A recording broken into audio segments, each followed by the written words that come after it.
Hello বন্ধুরা, দেখো আমি কিন্তু রেডি হয়ে গেছি। আজকে একটু রায়গঞ্জে যাচ্ছি, চলো। দেখো আমি কিন্তু মামার বাড়িতে চলে এসেছি। এসেই দেখি মা কিন্তু সাবু ভেজে নিয়েছে, যেহেতু আজকে একাদশী তার জন্য দুধ জাল দিচ্ছে। আর এখানে কিন্তু মামা দেখো ভাগবত কীর্তন।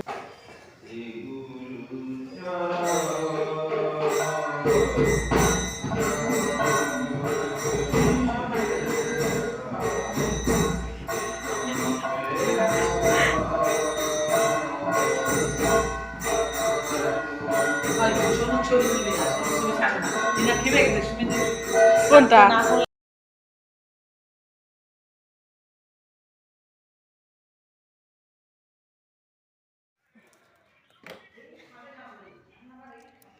বললাম অল্প খাবো, মাখাই নিয়ে আসতে বললো। মাখাই নিয়ে আসতে।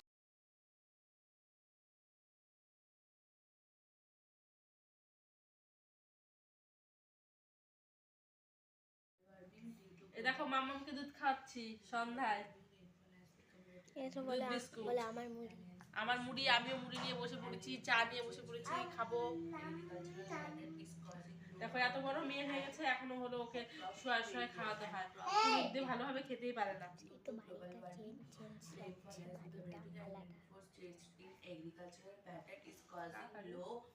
দেখো বাড়িটা মনে হচ্ছে না একটু আলাদা আলাদা মনে হচ্ছে কোথায় এসেছি, কিন্তু আমি আমার মামার বাড়িতে এসেছি।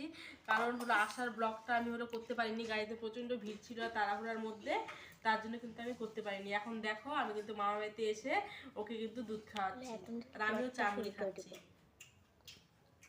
এই ব্লগটা রাতে উঠবা রাতে। দেখো বাড়িটা মনে হচ্ছে না একটু আলাদা আলাদা মনে হচ্ছে কোথায় এসেছি, কিন্তু আমি আমার মামার বাড়িতে এসেছি।